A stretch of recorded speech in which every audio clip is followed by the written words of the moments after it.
Good morning, everyone, and a very warm welcome to today's ESINERGY webinar on peak load reduction in practice and policy. My name is Dragan Milutinovic, and I'm coming from RARIS, Regional Development Agency of Eastern Serbia, and I will be your moderator today. As you probably know, the ESINERGY project is implemented within the Interreg Danube region program, and it aims to solve one of the key issues in modern energy technology, to manage the imbalance between the generated power and the load into the electrical network, which is not adequate for the forthcoming needs such as rising consumption, energy demand, etc.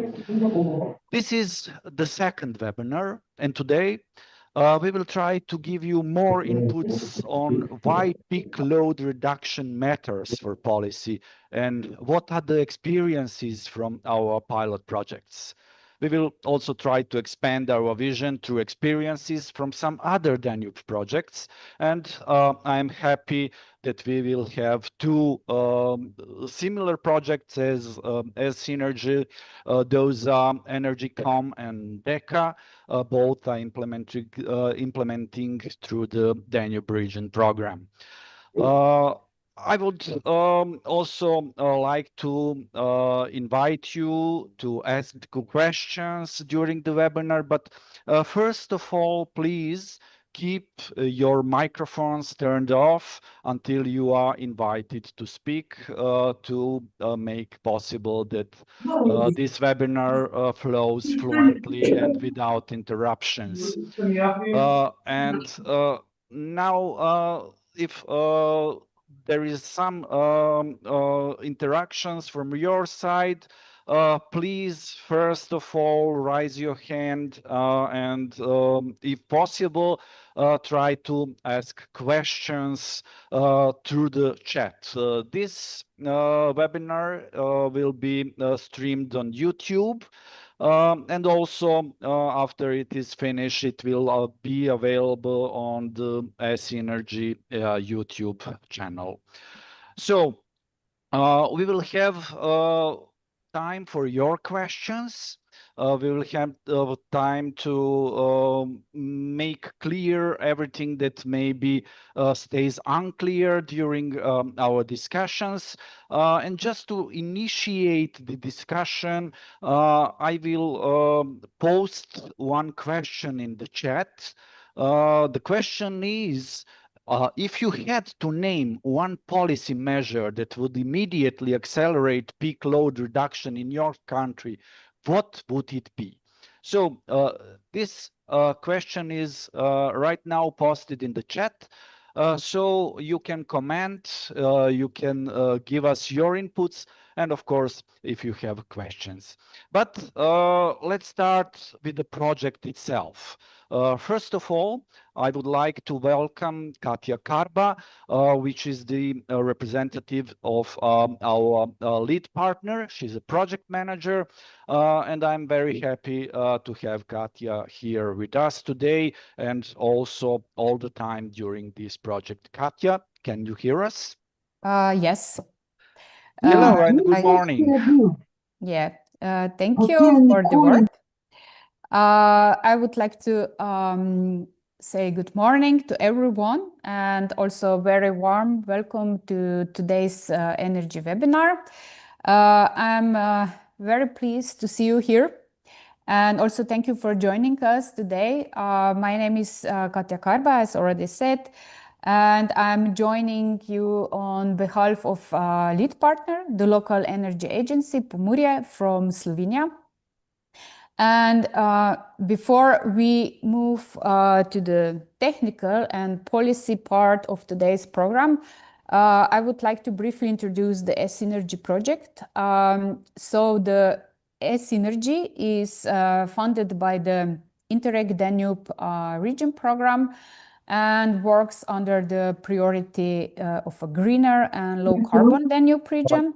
The project brings together 16 partners from 12 Danube countries, and our common focus is how to reduce peak loads in electricity networks and how to support better integration of renewable energy sources. So you can see this is not only a technical topic, it is also a planning, governance, and policy topic, if we may say so. So many regions already face pressure on their electricity grids because of more renewable energy, more electrification, more heat pumps, and more electrical vehicles. And ESINERGY, therefore, test practical solutions, pilot actions, but also transfer this experience into policy recommendations and transferable models. In total, the project implemented 8 pilot actions. They cover different situations and different technologies like battery storage, smart metering, smart electrical vehicle charging, energy community, local use of renewable energy, and energy resilience in critical infrastructure. So in our first webinar, we already presented 5 of these 8 pilot cases, but today we continue with the presentations and bring forward the remaining 3 pilot perspectives from Bosnia and Herzegovina, Germany, and Ukraine. So we are also very happy to welcome our external guests from our sister Danube projects, ENERGYCOM and DECA.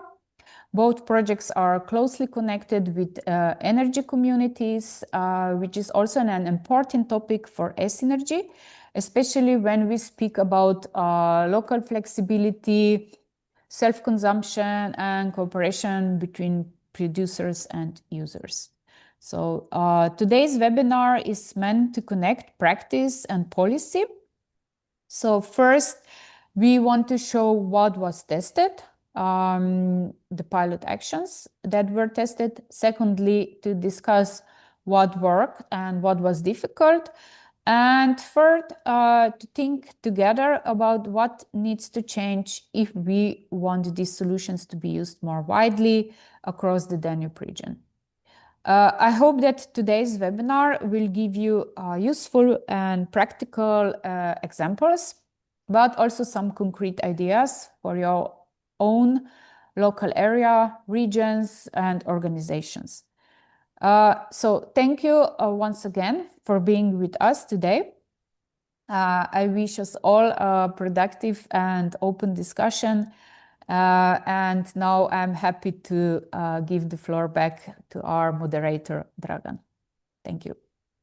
Thank you, Katja. Thank you for this brief introduction. And now it's time to go into the deep, into our experiences. But before, what was our experiences? It is very important to understand that peak load reduction is the heart of what ESINERGY is about. So to understand why this is becoming such a pressing policy challenge, I would like to invite our speaker from Baum Consulting from Germany, Dr. Michael Ster, and he will give us some very valuable inputs to understand the peak load reduction and how it corresponds with the policy. So after that, we will go into the practical examples. Michael, good morning. Can you hear us? Yes, good morning all together. Welcome, floor is yours. Good. So why peak load reduction matters for policy? I need to say a few words on what are peak loads. So in the electricity system, we have generation plants and we have consumption sites, and a necessary condition which must always be fulfilled is that the total generation must match the total consumption at any time. and it must be adjusted within microseconds and seconds.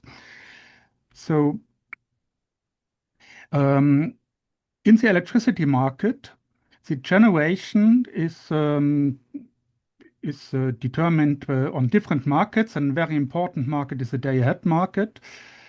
And the first step in establishing in allocating the generation is that the total consumption in the bidding zone, this is normally a country, is estimated on the basis of empirical data. And the second step is that the generation from wind power and photovoltaic plants, which is weather dependent, is estimated on the basis of weather forecast. Then the operators of dispatchable power plants, the power plants which can control the power output, their gas, coal, biomass, hydropower plants, bid at the day-ahead market. And the highest bid sets the market price. Then all plant operators get the market price for generated electricity. Then the grid operators calculated the required grid capacity to bring the energy from the power plants to the consumers. And if the grid capacity is not sufficient at some part of the grid, then a redispatch comes into play. So in dispatch, the grid capacity is not yet taken into account. This is done in the redispatch part. So you have a power plant, for instance, a wind power plant, and the consumer, and between you have a grid line. And it might happen now that there is a grid bottleneck, and the grid is not sufficient to bring the power which was allocated to this plant to the consumer. Then the power plant, or one power plant at this one side of the grid bottleneck has to reduce the generation, and another power plant on the other side of the grid bottleneck has to increase the generation. This is what normally happens in redispatch. There's an alternative that a flexible consumer on the right-hand side of the grid bottleneck reduces the consumption. And the long-term alternative, of course, is to build a stronger grid, but this takes time. What drives now peak loads on the grids and the bottlenecks caused by peak loads? First, there are consumption-driven peak loads on the grid. So the consumption of electricity increases due to increase of electric mobility, of heat pumps, electrification of industry, and others. There's also generation-driven peak loads. So the dispersed and highly volatile renewable generation for which the grid was not built is leading to peak loads. This is the reason because first, the renewable generation plants are not at the sites where old fossil fuel power plants were constructed, and the total power of the renewable generation is much higher than that of the fossil power plants because they are fluctuating. So in order to produce the same amount of energy, they must have a much higher power. And then they operate on the average, approximately at the same level as a fossil power plant. There's a third thing. Now we have more and more batteries connected to the grid, but most batteries are driven by the market. And also this might lead to a peak load on the grid. So this is storage-driven peak load. A fourth point is that standardized consumption profiles, for instance, for households, are no longer valid because there's increasingly electric mobility, there are heat pumps, there's self-generation, and storage is operated by prosumers. So the estimation of the consumption of electricity is more difficult than it was before. There's also some uncertainty regarding the exact generation from wind and solar power. The weather forecasts are possible, so there's a quite precise estimation possible, but there's a remaining uncertainty. And then the solution of strengthening the grid is often cost-effective. So the grid is the cost-effective solution in most cases. but it takes too much time for planning, permission, and construction time. And so the strengthening of the grid is lagging behind the increase of electricity consumption, renewable generation, and storage construction. So the result is that redispatch on the electricity market increases in volume, so the number of kilowatt hours, and in cost. This is also, just to say in the brackets, it's the same. There are other measures to ensure grid stability besides redispatch. Also, there's an increasing need for applying these measures. So when you have a look at the redispatch in Germany in 2025, you see here that redispatch led to increased operation on the side of the grid bottlenecks where consumption was high, and increased generation was mainly from fossil fuel power plants, so it's gas, it's coal, lignite. Violet means that the source is unknown, and the operators of these plants have to be paid. On the other side, there's reduced generation on the other side of the grid bottleneck. So in the case of offshore, onshore wind power and photovoltaic generation, the generation can only be reduced. It can never be increased beyond the maximum value, which is determined by the weather.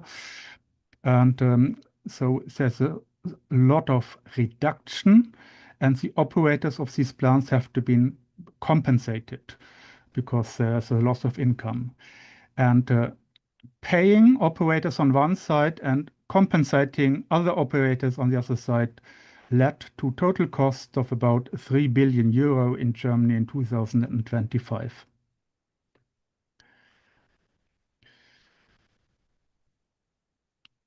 So there is a second alternative for reducing, for encountering the problem.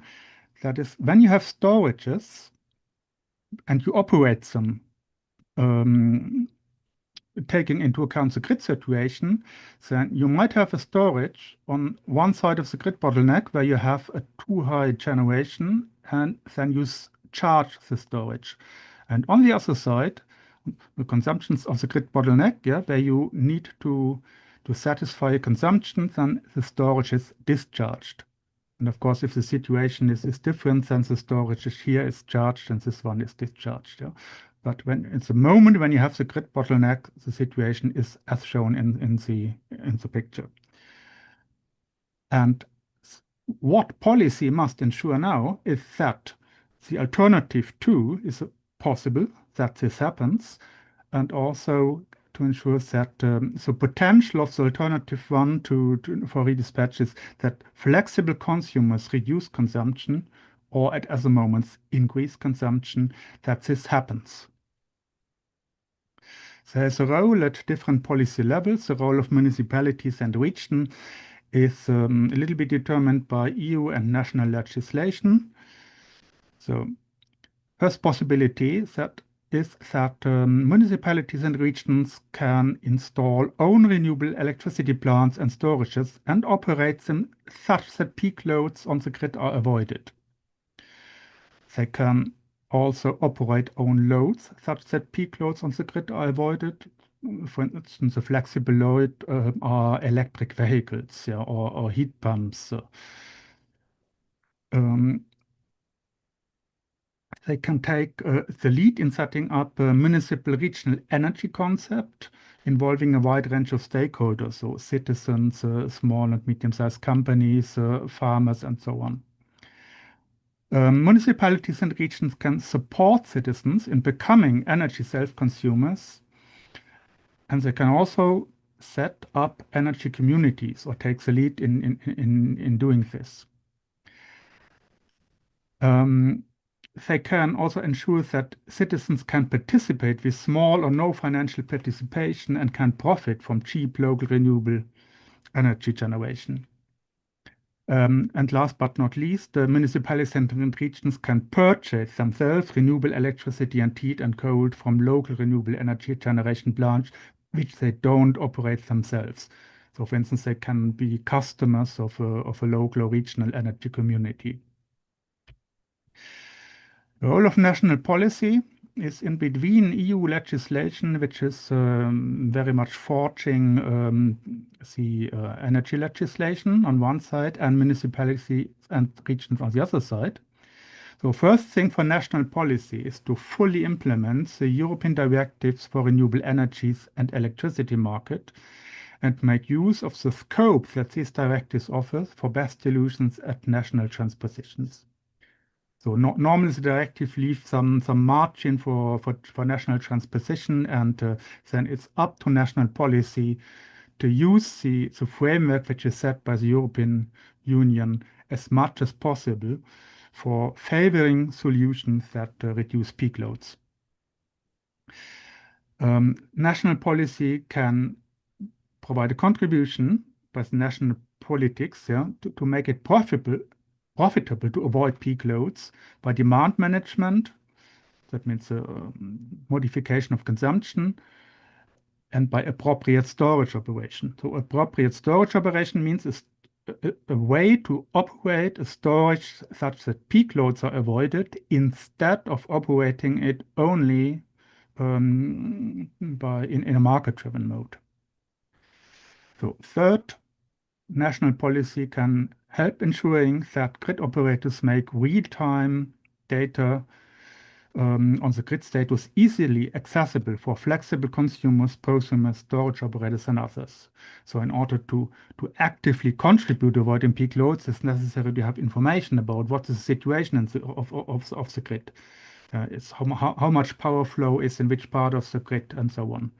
And this information, it's available from grid operators, but it must be made available to all other stakeholders, and the national policy can set a legal framework for ensuring that grid operators make this information available in the best possible way. And the fourth point that national policy can do is to make information and support of any kind easily accessible for flexible consumers, prosumers, storage operators, and others. And a very good way is either to establish a one-stop shop for energy communities, renewable self-consumers, and others at national level, and or to support municipalities and regions in doing this by setting up local regional one-stop shops. There's also a combination of both, which is possible, that a national one-stop shop provides part of the information and support which is necessary, and municipalities and regions provide the other part. So thank you very much for your attention. Thank you very much, Michael. That was very informative and a really nice introduction to our practical examples. As we can see, the peak load reduction is not just a technical issue. It's also governmental and policy challenge, and we need to have this in mind, because without that policy and governmental support, we cannot reach our objectives. Now it's time for your questions. If you have it, you can ask them in the chat, and Michael will answer them later. And this moment is the moment when we are starting with the overview of our pilot projects from 3 countries, each one of them tackling peak load challenges in a different way, in very different contexts, because the countries are different. The speakers will present their pilot projects, their problems, their solutions, results, and what is the most important thing, key lessons for policy. First of all, we are going to Bosnia and Herzegovina, and I'm very happy to announce my dear colleague Faruk Ceric. Faruk is coming from Sarajevo Economic Regional Development Agency, and he will present his or their pilot project and their experiences and their lessons for the policy and the government. Faruk, are you here with us? Yes, Do you hear me? Yes, of course. Welcome and take your time. Okay, thank you, Dragan. Okay, I will just share my presentation. Do you see my presentation? Yeah, everything is fine. Okay, thank you very much. First of all, I would like to say hello to all our participants of the webinar. And today I will present you the pilot project that CERDA, together with our partner in Bosnia and Herzegovina, implement within the ESINERGY project. First of all, what we tested within ESINERGY, CERDA, together with Elektroprivreda, install the photovoltaic power plant on the site in Gorazde, which combines a 10 kilowatt PV system on the roof of the building Elektrodistribucija in Gorazde, together with a 10 kilowatt battery storage. The pilot is installed in Elektrodistribucija facility, which we can say it's not a typical business building, because within the building is also the dispatch center, which works 24 hours per day and 7 days in a week. That means that this center needs the energy during the whole day. Also, next to the building, there is two also charges for electrical vehicle. What increased importance of monitoring and management of peak load of this building. What we have achieved with our pilot, first of all, our building, which is supported by PV system, reduced grid electricity consumption between 30 and 50%. You will see on the next slide the graph of this. Also, peak load demand was lowered up to 40% in some period of the year, improving facility independence and grid stability at the local level. Also, this pilot demonstrates that even such a small pilot, which was our up to 10 kilowatts, can have big impact on grid stability and independence of the building from the electricity which comes from the grid. Also, the thing is that local renewable energy production significantly contributes to peak load reduction. Also, within the project, small-scale solutions are easier to implement and widely accepted by end user. This was much more accepted by the citizens because citizens are very familiar with the good sides of using the photovoltaic and producing energy through solar panels. Also, policy and administrative support were crucial for faster deployment. That's why we were very happy to have in this project our associated partner, Elektroprivreda. On this slide, you can see the consumption of the energy during the year, during the last year, 2025. But where the PV system shows their great efficiency is during the summertime, during the period of April and September, where the major amount of energy came from PV systems, and where when the peak load was reduced enormously, as you can see on the lower graphics on this slide.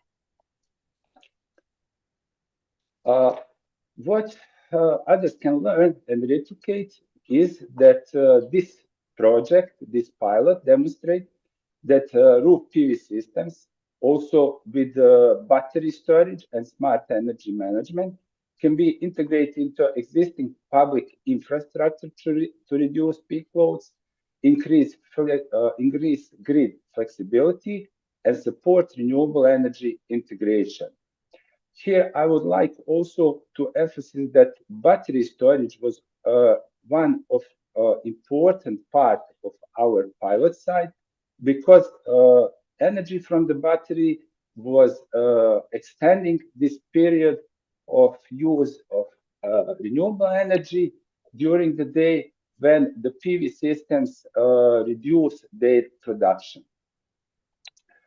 Project enabled exchange of practical experience, what was also very important, technical knowledge and policy recommendations among utilities, public institutions, energy experts, and regional stakeholders, supporting future application across Bosnia and Herzegovina.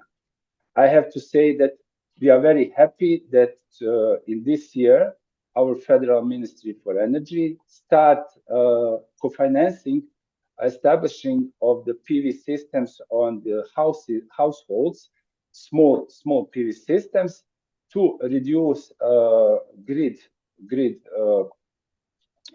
using the energy from the grid, and to reduce peak loads on the local level.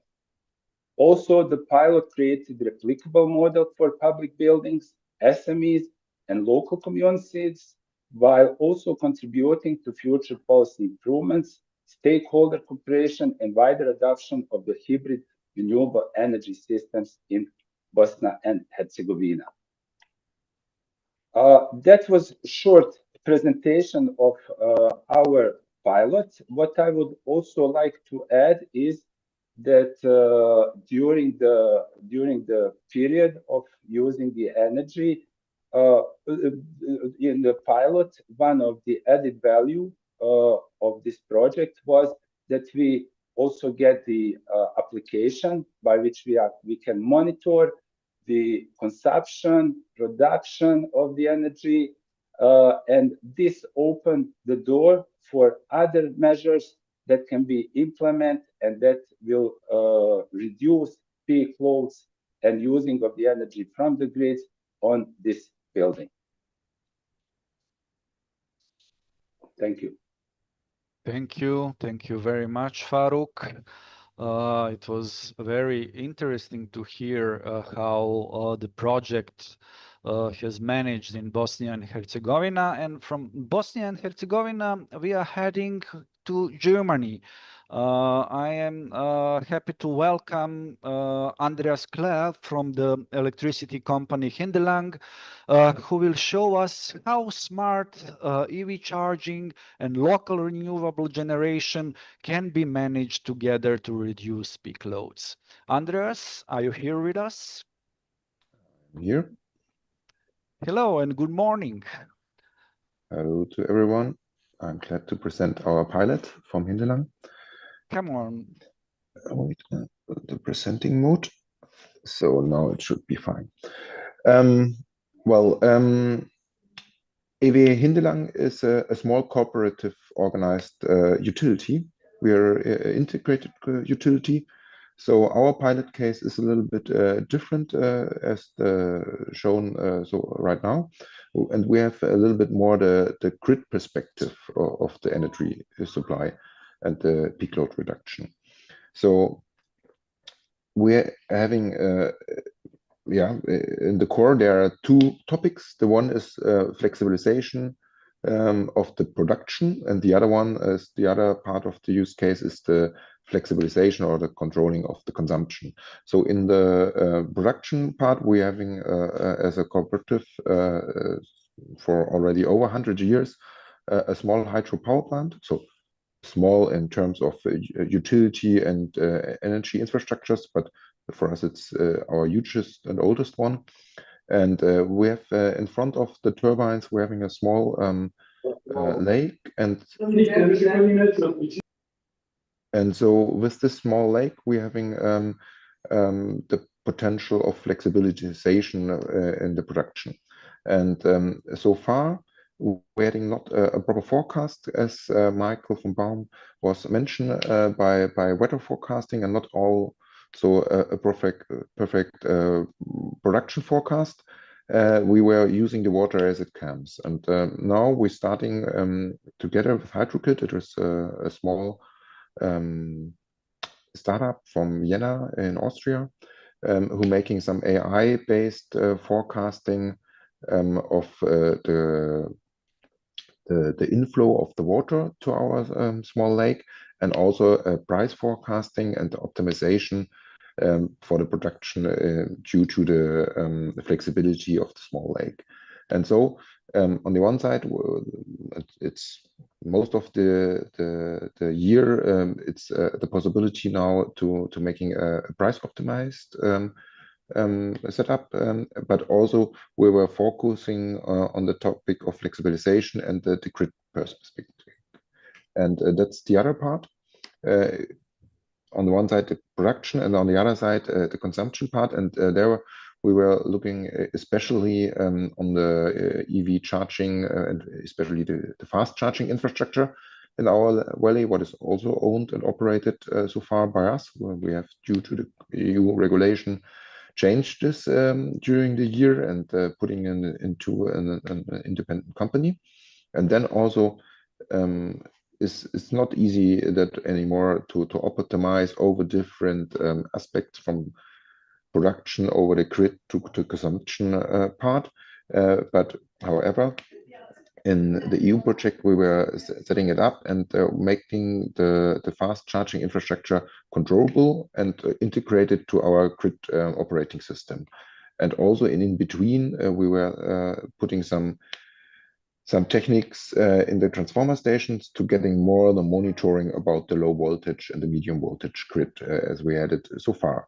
And then if we're putting those parts together, we can see that usually, and also especially on the day, because as I told, the most of the year our grid is relaxed and it's easy, but a couple of days or weeks in the year, especially in our, so we're from the south of Germany in the Alp region, we're having skiing resorts and a lot of hotels in our grid district, and so if the skiing resort especially is operating in full load with the snow machines and things like that, then our grid is not relaxed anymore. And then, due to the energy transition, with the upcoming EV charging, and it's the line in yellow on the bottom, it's still quite a small amount, but in black is the grid load during one of the unrelaxed days during the year, and the 4th of January, for example. And we see that in the peak load, it's over 6,000 kilowatt in our grid. It's the moment where also the EV charging, and we see just the EV fast charging in our grid in this line, is part, and it's one of the reasons why we're having the peak load of the year, or in that moment. And on the other side, in the purple, I think in English line, it's the price. And we see if we would operate the hydropower plant price optimized, then we would shift the production of the hydropower plant, what is shown in blue, in the evening of the year. And especially we have to know during the winter period where we have the peak loads, usually we have not that much water available. So we're collecting the water during the day or night, and then just using the water from the small lake in front of the hydropower plant for those few moments or hours where are the peak loads. And price optimized, we would do it in the evening, but in black, the peak load was in the morning of this day. We used the water of the hydropower plant in the morning, and in that moment, we were not shutting down in this graphic the EV charging, but on the other day of the year where we have the similar situation, we were shutting down the EV charging, or we calling it dimming. For the private, it's German law by regulation already that we are allowed to reduce consumption, but by public and especially public fast charging infrastructure, they are not belonging to this regulation. But those are those we were a little bit afraid of during to do all the new EV charging in cars. And so it's possible to really do some peak load shifting by, on the one side, shifting the production, and on the other side, controlling some consumption. But it's not driven by the market, because the market optimized production it wouldn't work like that. And also on the other side, the EV charging is not that much price up to market based that the EV charger would act in consumption and shifting the consumption due to some bottlenecks of price. And so what we can learn is, especially by implementing and getting those EV charging controllable, it's still some lack of regulation and standardization. So it was really difficult for my technical guys to getting it integrated to our grid operating system, and also over the time that not after update of the EV charger, for example, something was not working anymore. So there's still some things to do, but with EE bus and things like that, there are on the transnational perspective standardization going on. And on the other point is, especially for us as a small company and also small production, it's a lot of effort necessary to getting it running. And so we have to have somehow shared platforms, and we are not that special. So in Germany, there are over 800 small utilities. And if everyone would do it and implement it by its own, then it will be a lot of effort. And so I think shared platforms to getting a little bit the economical scaling would be useful. And for example, actors like HydroKit, who offering it as a web-based service. But in terms of web-based service, the utility perspective is also always part of the critical infrastructure. And since the next showcase is the Ukrainian ones, so since a couple of years now, we're getting cybercrime really a lot of trouble. Yeah, and also over and during the project, and it's the last sentence, the regulation is already developing and changing, and we, especially as a local DSO perspective, there are new regulations now available in Germany where we can offer local grid markets, and that's maybe. So at the end, the copper plate is always a nice solution, but maybe it's a little bit smarter if we setting up local markets and pushing further the digitalization and integrating the markets and the flexibilities. So thanks. Thank you, Andreas. It was a very important lesson from the data-driven energy management, and you said the magical word regulation, and you said it a couple of times, and this is why we are here to discuss how the regulation or policy can help us to achieve our goals. So now, like in Eurovision from Germany, we are going to Ukraine. I'm happy to announce Andrei Kirchev from the Association Energy Efficient Cities of Ukraine to introduce to all of us their experiences. Andrei, hello, good morning. Yes, good morning. I'm sharing right now my presentation. Do you see it? I don't know. Yeah, but if you can make it in a full sure. screen. I'll do it in a full screen as well. Yes. Okay, that's okay. Okay, yes.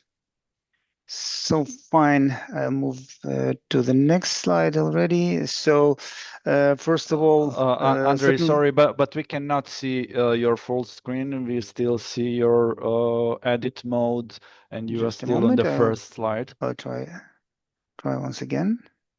I don't know why. Just a moment. Now it's okay. Okay, oh, yeah? so yeah, good. Okay, great. Okay, take your time. No, it's okay, but I don't. Now I cannot move it. I don't know why. Okay, let's see what's on. Drive with the mouse. Those little arrows in the left yes, I'm bottom trying, corner. Yes, but it doesn't work. I don't know why. Yeah, now it works. Okay. Yeah. So first of all, I can say that our project was more focused not on the reduction of grids. But we for more on sustainability and more on resilience, because then we have the strong national challenges caused by the war. And first of all, certainly this is the instability of the power grid due to war damages. This is high dependence on traditional energy sources, because we have some reduction of their supplies as well. And certainly these are also the development of replicable cases for further multiplication. It is working now in Ukraine, but still not so easy, and not so easy going in our country. About the local challenges, because we were working with our pilot project in the small city of Hotin. This is also the same, the high energy consumption for inefficient heating in the local hospital of Hotin. Usually all these public buildings, they have the inherited old and inefficient Soviet systems that are still not well working, and even some partial improvements of that they do not work so well. So this is also the big problem for them. And the permanent blackouts caused by Russian missile strikes that caused threats to the life of patients in this hospital. So what was proposed by us, that was the integration of the heat pump with capacity of 75 kilowatt with the existing already the roof photovoltaic station with 140 kilowatts for providing heat to the hospital building, where the post-operative rehabilitation and treatment of seriously ill patient is carried out. Whom we involved there, certainly, first of all, these were local authorities. This was hospital administration, the company that works with project design and installation of this equipment, and local activists and partner NGOs, as well as media. So what worked well? So we can say that main results of this project could be described as following. So this system was successfully implemented, and HP consumed only 18% of the PV capacity.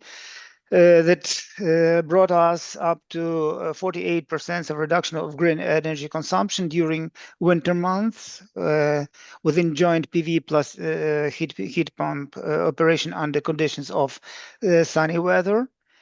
And reduction of 53 tons of CO2 emissions annually, and hospital energy costs, but by about 20,000 euros per year. This is a huge sum. This is certainly not confirmed yet, because there were some complicities with work with this pump. There were some weather problems, certainly, which we cannot avoid. But anyway, this is a calculated, and these sums will be proven in this year and next year as well. What works also well, we disseminated the information about the applied approach and its results and the possibility of replication on the national and regional levels. In particular, we made it in the Hotin during the presentation of this installation and this pilot project.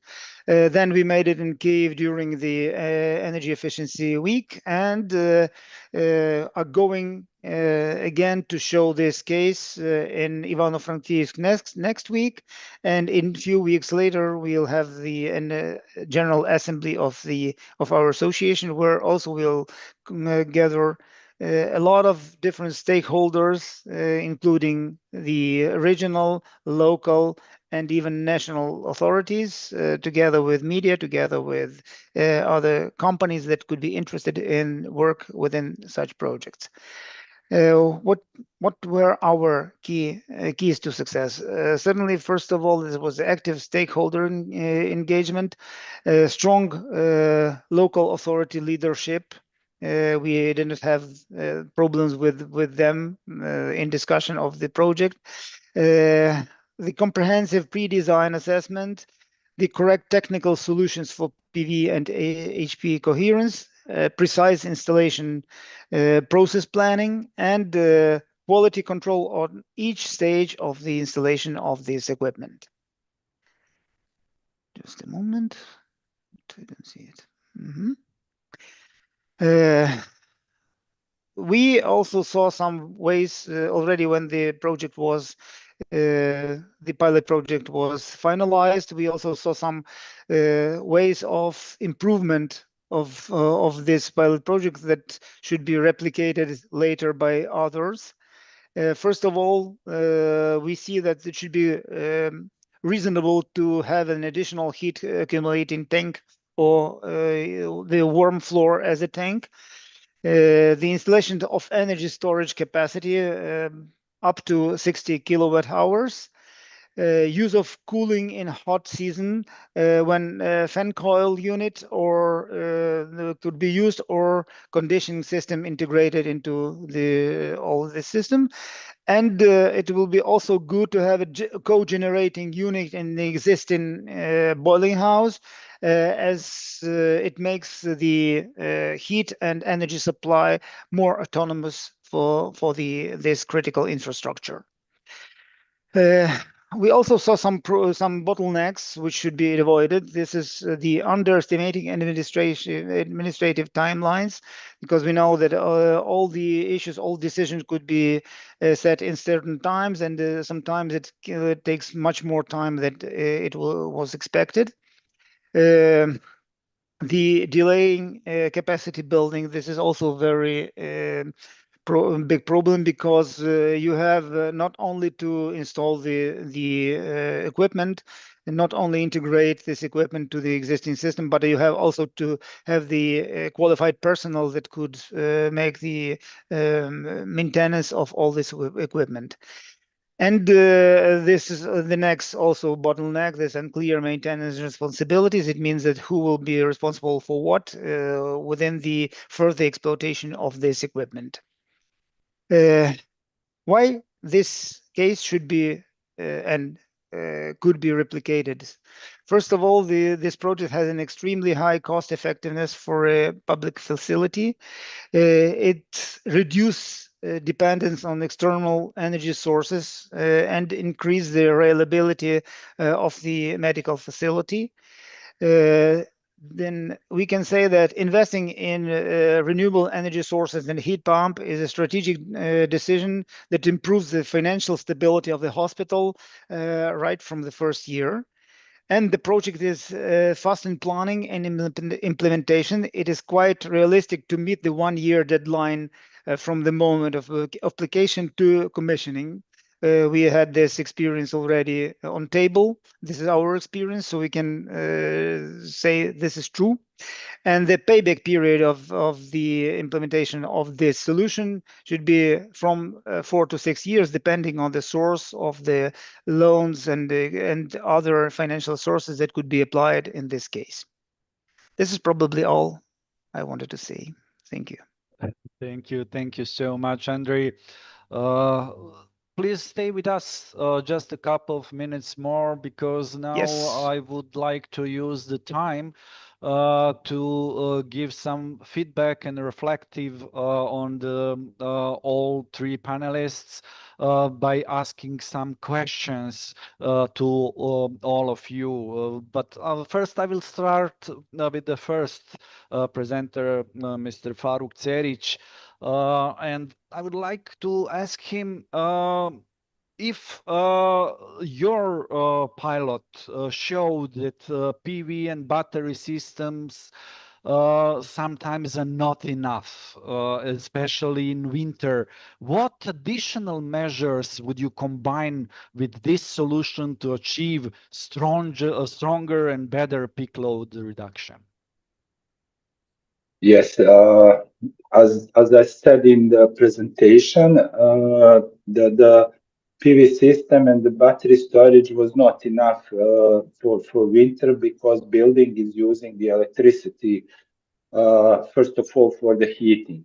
The heating system is old, so what is necessary to do it is, beside these measures which we have implemented to reduce peak loads, it's necessary to be implemented also the measures of energy efficiency to improve insulation of the building, to change heating system, and to make a smart energy management.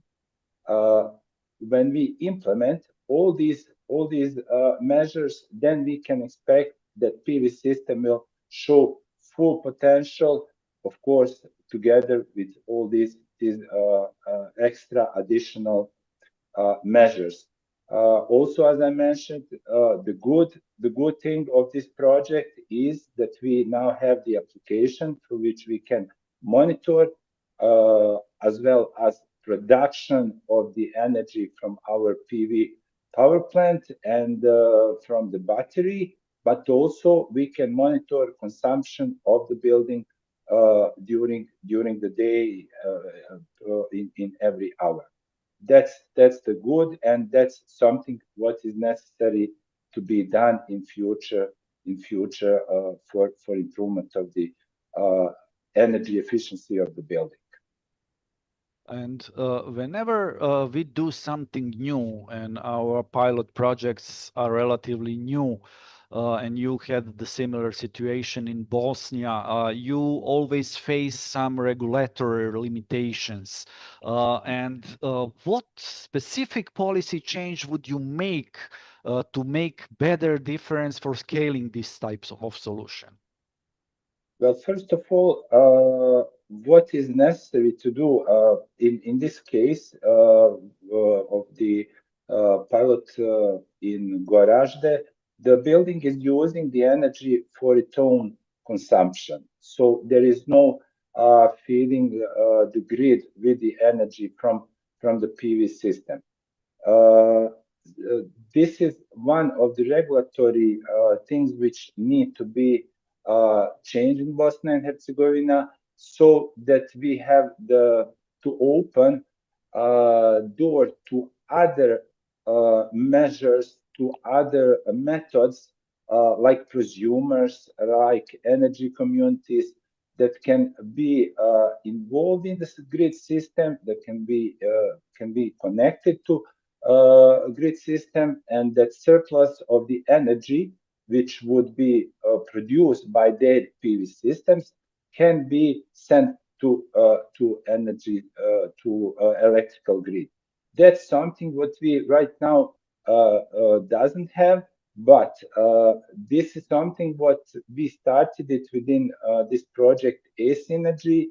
We continue with our new projects to find a way how this issue can be changed, how can we improve, and that we, let's say, open the full potential of these other measures, of these other methods that can reduce peak loads through prosumers and through energy communities. Thank you, Faruk. We all wish you best of luck for achieving those. And now I have a couple of questions for Andreas. Andreas, your pilot is based on real-time data and smart control. What is the simplest first step a city or utility company, whoever, can take to move towards this kind of system without larger investments? So the biggest effort in the beginning of the project was really to analyzing the structures and the potentials for the use cases and identifying those, and then to getting the IT service provider into the project. And that's something what in the beginning it took a while and a lot of effort, but not a lot of money. It was just time, and so I think that that's the thing where everyone could start to getting the structure analyzed, and also the people on board to getting those things started. And then, for example, in our case, we were not using the regular grid infrastructure data systems, we were adapting the sensors and the IT infrastructure with a part what was not in the grid control. Because it was too hard and too difficult to getting those IT service provider for the grid technologies to open the systems and putting data out and in, and so that's something what should be the first step to find the way to implement it. Yeah, you mentioned challenges with data access and system integration. What needs to change on the regulatory or organizational level to make data-driven energy management easier? So I think it's not really in terms of regulation this problem. It's more in terms of cybercrime and IT security in critical infrastructure, and that's difficult, and somehow we have to find the ways to doing it and using also web-based applications and still having it secure. That's the thing, and the other is the standardization. That's maybe can be a little bit forced by regulation as well, but on the other side, it's already with EE-bus and things like that. There are coming things that we're getting a little bit more and easier interconnectivity and interoperability of different assets in different sectors. I think that's the big scale of energy transition is still in the beginning. So somehow. Yeah, very nice. I still have a lot of questions, but we're a little bit beyond the time, so I would like to leave the space at the end for the participants to ask the questions. So thank you, Andreas. And now I would like to ask Andrei, your pilot focuses on critical infrastructure during crisis conditions. What are the key elements that make an energy system truly resilient in practice? Well, as I've told in my presentation, maybe I'll also say it again. So the maximal autonomy of energy and heat supply, because you cannot rely on grid sometimes, especially when the main energy hubs, main energy production plants are hit or damaged, or the whole system is under the strike, so you cannot rely on it.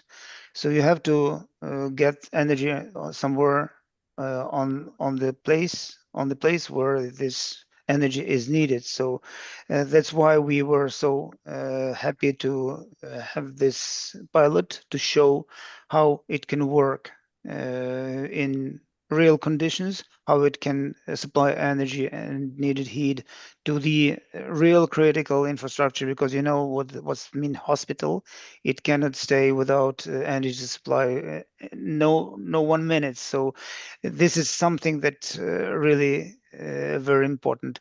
So, and certainly energy supply is not itself is not sufficient, because we need also energy storage. We have to also to have this energy all the time on board. So that's something that we propose as an improvement to this project. And on the next steps, that they have to install energy storage, heat storage, and probably even a cogeneration unit if the supply would not be sufficient. You have successfully replaced gas heating with a renewable system. I suppose that in Ukraine today, it was not very hard to convince decision makers to take these steps. But what was crucial to convince them to it, and what could be used as example how to convince others to follow your example? Well, yes, it wasn't easy to convince even in this case. So there were lots and lots of negotiations, and certainly the people used to think traditionally sometimes, and they so because they relied all the time on the traditional sources that were more or less regularly supplied, and there was no problem for a long time. And now it's not so easy for plenty of different levels of the decision makers to change their mind, to change their way of thinking towards the more and more use of renewables. And so that's not easy. But as I also told in my presentation, I can say that you can show this case as first of all, it's really easy to implement, because in this case, if you have the possibility to implement the project from the very start to the commissioning it in 1 year, so it shows that it's really a good example. Then you can rely on your own energy supply, and this is you're less dependent on the grid. You're less dependent on traditional sources. That's one thing. Another thing, that you have the payback, and quite a quick payback for such projects. So from 4 to 6 years, that I think, even if counting on the additional installing of the energy storage. So this is also the good argument for the person who is in charge of the institution, or in charge of decision making of on the local authority level. So I think it's a good argument to show how good it works when it's already when you decide to do it. Thank you, Andrei. Thank you also again to Andreas and Faruk. Thank you for a very fruitful discussion, and I wish you all that your pilot projects multiply in your countries, and that in near future we will have many similar or even more successful projects. Thank you again. It's time now to go to our next segment of today's webinar. As you know, Interreg Danube program supports various projects, but they are all somehow in a kind of a synergy. They don't work in isolation. We have the whole ecosystem of complementary initiatives. So I would like now to give opportunity to all of you and to all of us to hear something about similar projects that are implementing within the Danube region program.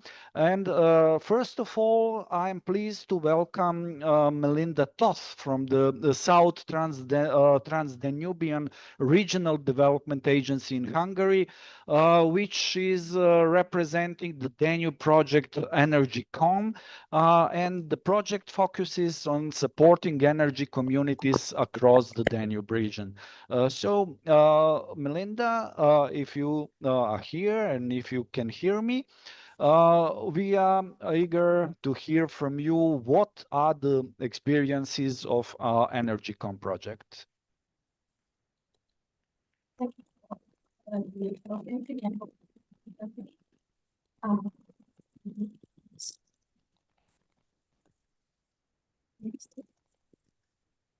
Melinda, we hear your, we see your presentation, but I'm having a little bit problem hearing you.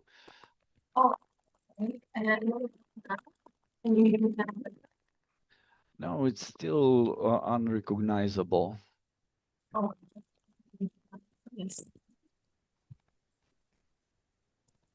If you don't mind, maybe I can jump in while. Because we are going beyond the time, I will ask Melinda just to wait a couple of minutes and try to solve the problem, probably with the internet connection. And we will jump into the second project. Project name is DECA, and we have the representative of this project, Mr. Marko Nedeljković from Center for Sustainable Energy Development from Serbia, from Niš. Marko, we see your presentation, we see you, and we can hear you, so the floor is yours. Thank you very much. Once again, my name is Marco, and I live and work in south of Serbia in Center for Sustainable Energy Development. We are not, we are partners on this project, but hopefully I can show you what we will be doing. The project will end in June, so actually we are worked quite far until this point. So some basic information regarding the project you can see from the slide. It lasted for 2.5 years, and we have 12 partners from 9 countries. You can also see the countries. What is really good to mention is that except Budapest, all of us are actually and Raid from Bosnia and Herzegovina. All others are from smaller cities and towns and for smaller local communities, which is actually was also one of the emphases when it comes to the project and working with citizens. The main focus of the whole project was actually accelerating citizen-led renewable energy actions across the Danube region, and we have a couple of ways how we will be doing that. Hopefully you can see the slides, Dragan. Yeah, it's okay. Yeah, thank you. So as you can see from the slide, we had 3 connected areas of work, or if we can speak with the project language, 3 working packages. The first working package was actually capacity development to boost community energy projects. The second one was actually doing on the ground, as we like to say, with working on a real pilot projects. And the third one was actually accelerating community energy across the Danube region, in the sense that we should be we continue doing this after the project is done. How we have done all of this, you will see in the next slide.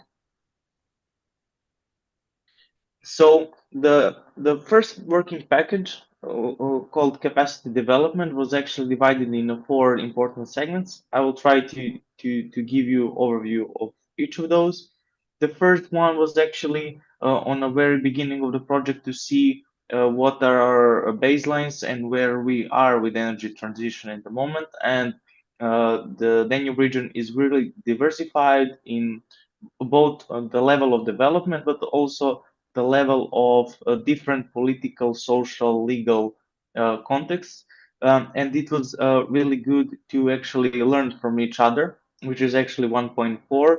As you can see, we were trying to constantly learn from each other. We were actually doing a lot of study visits and a lot of learning labs, and we were traveling a lot, trying to understand and to speak with people to see what were main challenges and how they overcome them. And I see as we speak about this working package, 1.4 is actually one of the main points on it. Also, it's important to mention that we designed the whole training program, the 1.2, where actually from A to Z you can have everything. We developed materials from basically how PV plant works from a technical aspect to more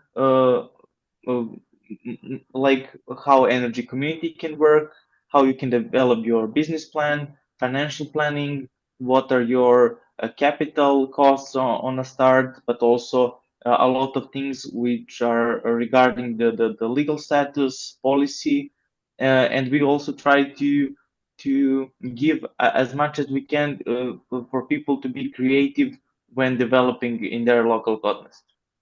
Also, when it comes to that, we alongside with the training, which are actually part of education, where you as people who are working actually in a sphere of energy transition can take these materials, adapt them a bit if you prefer, and put them in practice in educational form. We also develop the capacity development materials, which are helping citizens on local actually to learn by themselves and actually have all the steps needed for them to understand how they can make and take the care of their energy community. So this first part was more about raising capacities. I have to say that it also raised a lot of capacities of our 12 organizations, but it also raised capacities of other our fellow partners in all of countries. All of the materials after the project is done, because we are now having some kind of final polishing, will be actually public, and you could easily use those in accelerating energy transition in your country. The second one was community energy project pipelines, and actually here we dedicated ourselves to develop the real projects on the ground. The first 2.1 is actually connected with the first part, where we are actually trying to develop practical toolkits. So literally how you fill up the form for establishing energy communities, what are the struggles, what are also this legal and policy aspect was a huge buy for us. The second was actually testing if those work, and I have to say, of course, a lot of things we actually faced that we need to adapt themselves, but some of the things are really good, and I would like to call you to see how our business models and investment plans look like, because you can easily take them, and despite your background, you can easily prepare basic business model which you can further use for projects and developing your energy community. And the third one, and the maybe most important, is actually we all of us took one initiative and trying to engage them as much as possible and to support them in a wider sense so they can develop their energy communities. We are of course in a different scale of development, and this is something will be continuing doing after the projects we dedicated ourselves. And the third, but not the last, but not the least, as this is maybe the thing we can take furthermore, is I will focus on the 3.3, and that's development of Danube Community Energy Acceleration Strategy. And this strategy is important because we actually made steps for the whole countries and the whole region, how we can further push energy communities.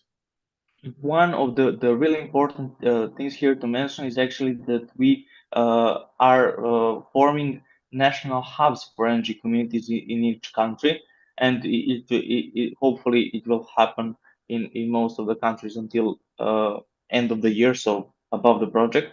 But those national hubs should be a one-stop shop for us, so we can develop our capacities and we can actually manage our work together, so we can actually have better results. For example, here it's for this meeting itself, I have never met Dragan in person, but now when I know Dragan from this project, I can actually talk with Dragan how we can maybe manage ourselves between South and East Serbia. And this is one of the maybe most important takeaways for you to actually check what are your national hubs in your fellow countries. Also, and I will jump to the policy and kind to the end. Actually, we try to find the barriers in each of the countries, and it's not a secret that we on the Western Balkans are having more procedural struggles. As for example, in Serbia, we are having 2 laws on energy communities, but we don't have bylaws and procedures. So you are not able to establish energy community in that sense yet. And kudos for Faruk, just told us that Bosnia and Herzegovina yesterday established their first in Kaknj, so it's good thing that we are actually seeing that we are moving step by step. And when it comes to the policy part of this project, we also not that only we identified these barriers, we put our recommendations how we think that those barriers can be overcome. And on the end, I would just like to say that just to summarize, those are the main project outputs. So we are put a lot on trainings and practical toolkits. We developed actually one initiative in each country. We are constantly trying to actually learn from each other. I think that especially when it comes to Western Balkans and our bureaucracy in sense of policy is something that we can learn a lot how to overcome. The fourth one is those practical material to learn, and 50 is quite self-explanatory. But the sixth one is this Danube Community Energy Exploration Strategy. And once again, I would like to call you to visit DECA website and see all these outputs. Some of them are already public, some of them will be public really soon. And yeah, that's all from me. If you have any questions now or later, I'm here to answer. Thank you for your time. Thank you very much, Marco. I'm specifically looking forward to the strategy because we, as we heard from you and from Faruk, we really need it. But now I would like to try again to hear Melinda Toth from South Trans-Danubian Regional Development Agency in Hungary to present us the Danube Region Project ENERGYCOM. Melinda, can you hear us? Yes, can you hear me? Now we can hear and can see you very well. I'm happy that this problem is solved. So now I'm going to share my presentation.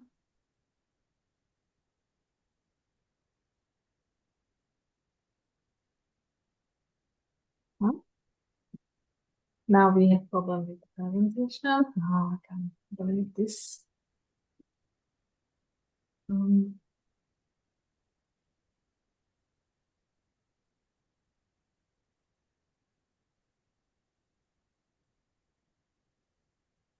Okay.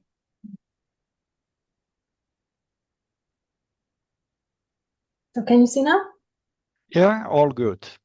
Okay, so thank you. So just again, my name is Melinda Toth from Hungary, from the South Trans-Danubian Regional Innovation Agency. And I'm here to talk about our ENERGYCOM project today, which was chosen to a flagship project by the EU strategy for the Danube region. So we are very proud for this result of the project. Just as the previous projects, we are dealing with the energy communities. We are trying to support the renewable energy communities in the DRP. And the free focus of the project is exploring the conditions and opportunities for the proper functioning of energy communities, raising general awareness of the on the concept of the energy communities, and enhancing the production of renewable energy through pilot mentoring new RECs and improving the internal functioning of existing RECs. And what we have done so far, you can see here the list. I'm trying to be assertive in terms of the time because we are a little bit running late. So just the main points. So we made a comparative analysis study which introduced the international comparison of national legal systems. We made a catalog of the best operation models of the RECs and also the best internal operation and governance practices of RECs. We collected the recommendations how to optimize the functioning of the RECs. And also we are working on the policy recommendations on national levels. In these projects also working 12 countries with 13 partners. So it's a quite wide professional community.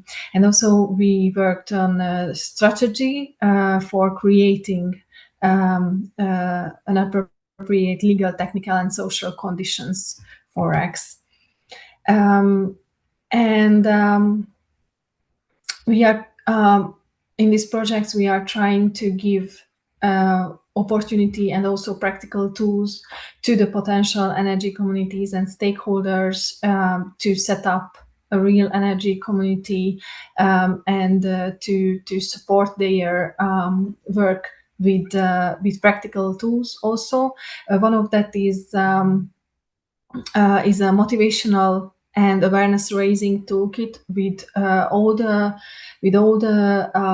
instructions and kind of marketing tools like infographics, brochure, and everything what you can use to raise awareness and to motivate the stakeholders.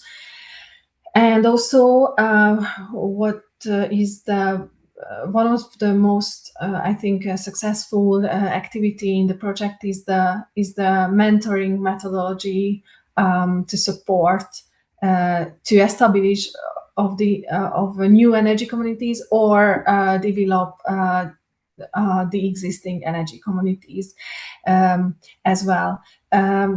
Also, you can find all our results and tools and every documents in our website that you can see here. What is our ongoing activities at the moment?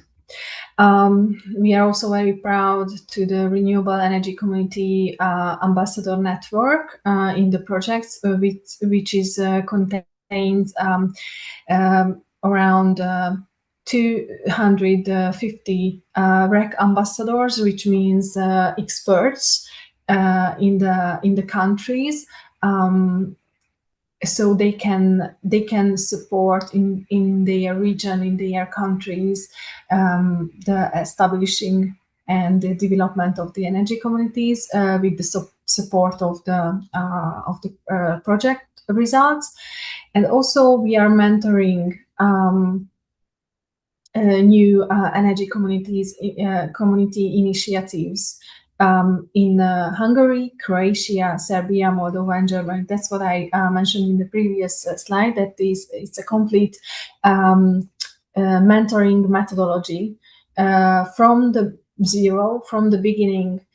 So how to make a professional concept for the energy community, how to find your stakeholders, how to engage them. Also, we participated in the engagement procedure. We were beside these initiatives and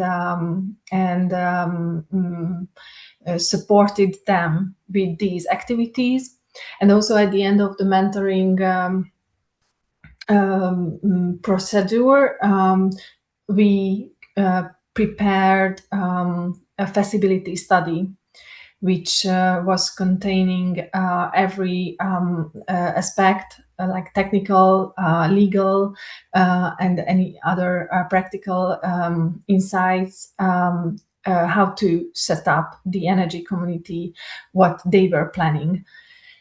And in other countries from the project, in the Czech Republic, Slovenia, Austria, and Slovakia, they were enhancing the efficiency of the already existing energy communities, also with the mentoring procedure and using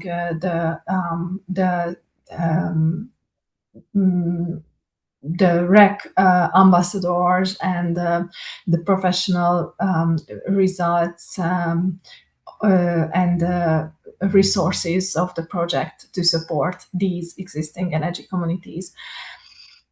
And also between the project partners, we had a continuous transnational cooperation, knowledge sharing, and capacity building, which was very useful in terms of learn from each other and see the best practices and try to implement them in our countries. And probably one of the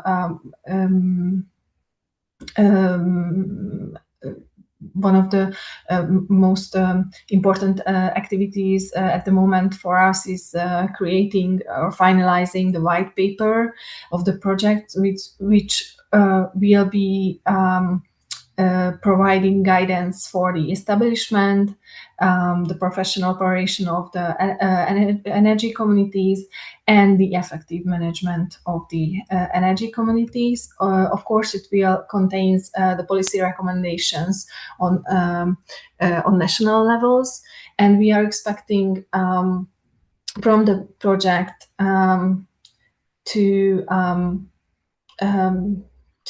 to create an adequate environment for establishing more energy communities and a better informed, open, and environmentally conscious citizens, and hopefully the regional uptake of the strategies and the white paper at the end of the project. And just a very short slide about, because as I mentioned, we will have policy recommendations on national levels, but because this event today is about mainly the policy recommendation, I thought that I just show some recommendations which is provided in Hungary. So in terms of the development of the environment of the energy communities, there are different legal models for energy communities, and the legal environment and the supporting background system is not ready to support them and to provide different operation and legal models.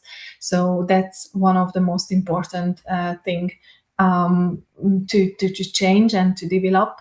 And I've heard from the previous presentations also a few times that kind of like a one-stop shop system would be very useful to gain all the information and support in one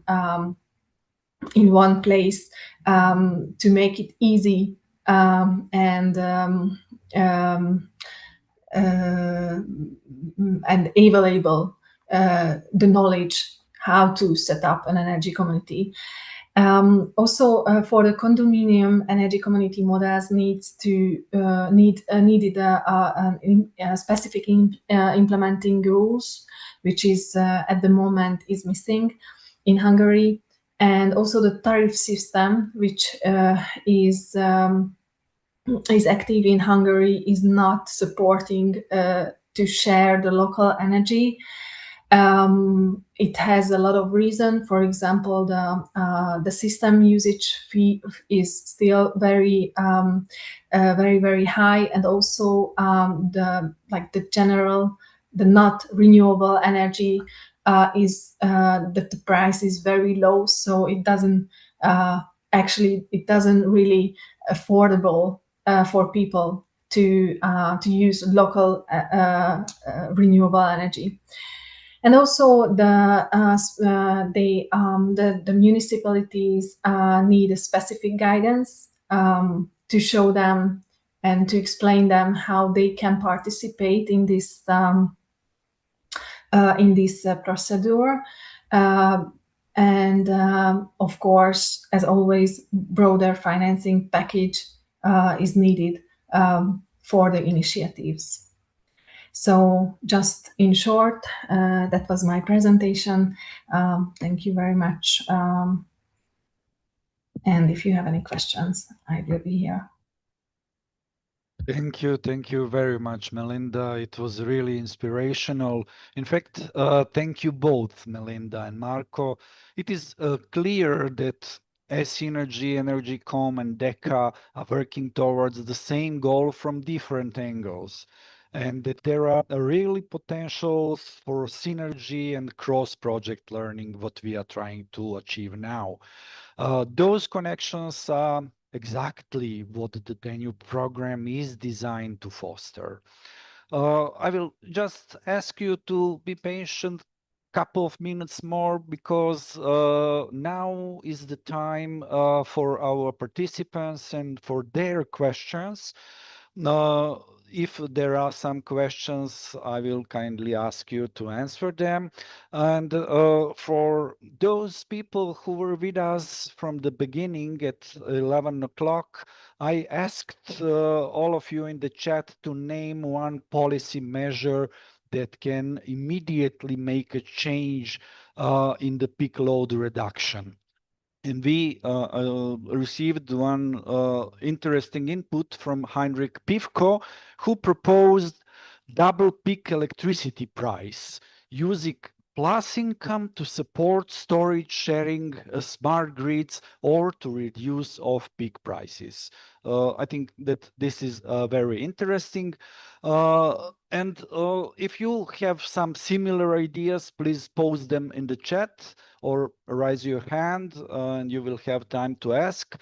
Meanwhile, I will raise one question also posted in the chat by Lazar Komar, and he asked the following.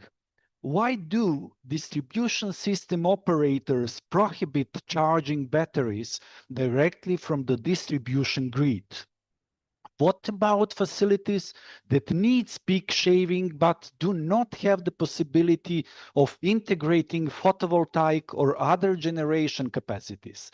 Specifically, in Montenegro, this is an absolutely limiting circumstance for the development of peak shaving systems. So I am not sure to whom I can address this question, maybe to Michael or to someone from Montenegro. Michael, maybe you have some comment on this. Well, I think it's a specific situation in Montenegro that is described here. So there is no European legislation, to my knowledge, which prohibits that the batteries are charged by from the distribution grid. So I can't answer the question directly. Yeah, I suppose maybe someone from Montenegro now or later can try to answer this question. And meanwhile, I'm again asking, are there any more questions about the topics that we heard from our panelists, from the cases from Bosnia and Herzegovina, from Ukraine, from Germany, or whatever other question regarding the peak load reduction and the policy changes that are needed to foster the peak load reductions in our countries. Do we have any question?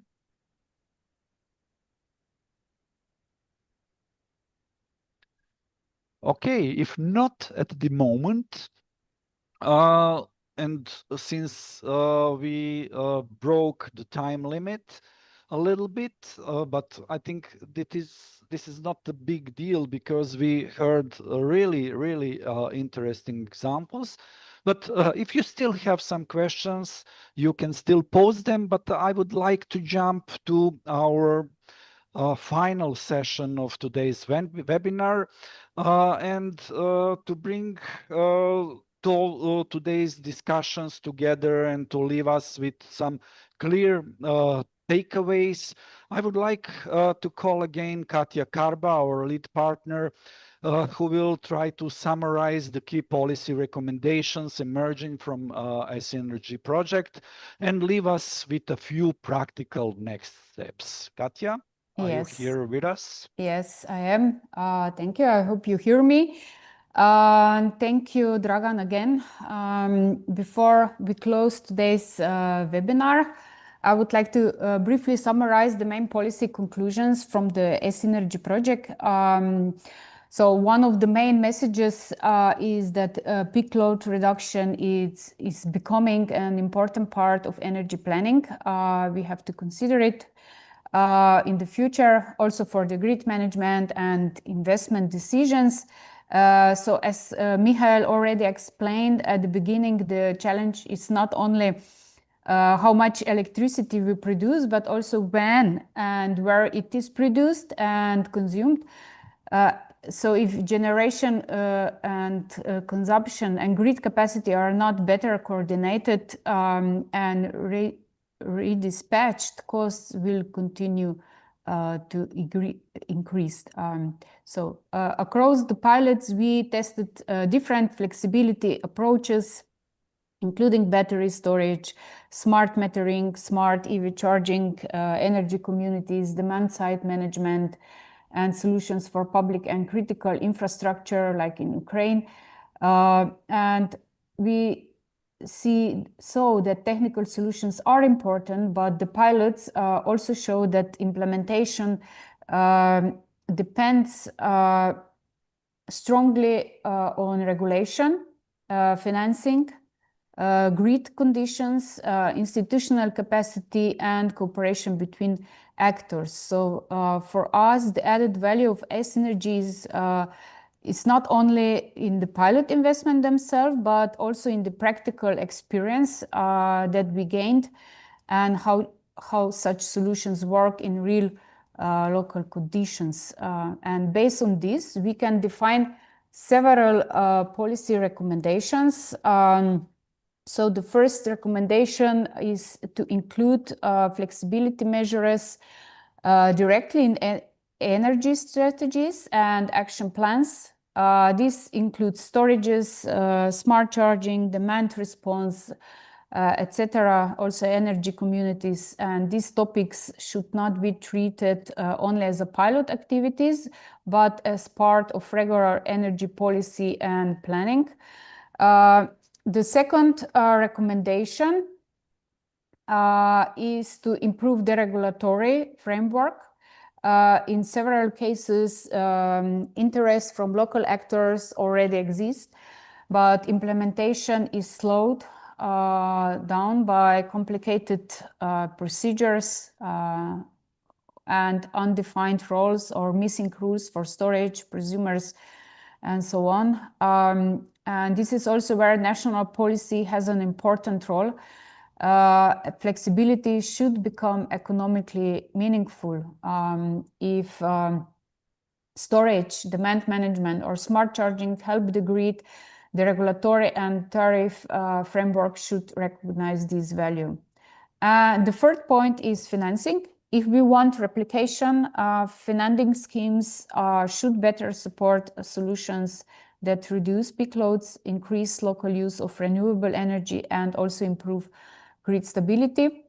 Digitalization is also essential, like smart meters, monitoring system, and reliable data are basic conditions and elements for managing flexibility in practice.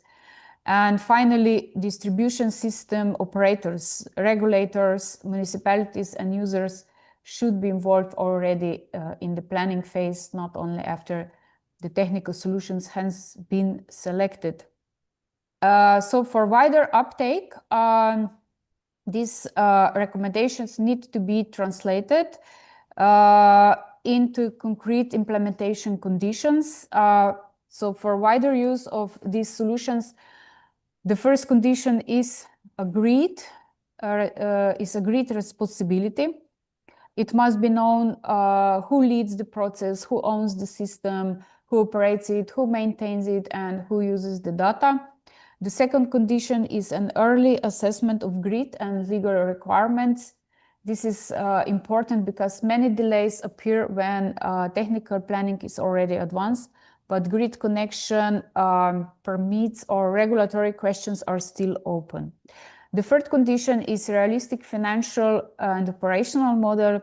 It is not enough to install equipment. There also needs to be a plan for maintenance, monitoring, staff capacity, and possible future upgrades. Communication is also important, and finally results need to be monitored. Policymakers need evidence on peak reduction, cost savings, local use of renewable energy, and CO2 impacts. From the pilots that we implemented, I would summarize 3 practical lessons. Flexibility has to be planned. Local pilots need policy support, and technology works best when institutions cooperate from the beginning. And I will close with how the ESINERGY results can be used after today's webinar. The final message from ESINERGY is that flexibility should become part of regular energy and grid planning, and the project results can support national and regional strategies, municipal energy plans, SECOPs, grid development plans, energy community frameworks, public building renovation programs, and other. As a project, we have prepared several materials, including the transnational master plan, which is our strategy output, also the action plan, pilot reports, and country-specific policy briefs. All these documents can be used as a practical support for policymakers, municipalities, energy agencies, and other stakeholders that who want to replicate or adopt similar solutions and that are part of our webinar today. Another important point from today is the role of municipalities and regions.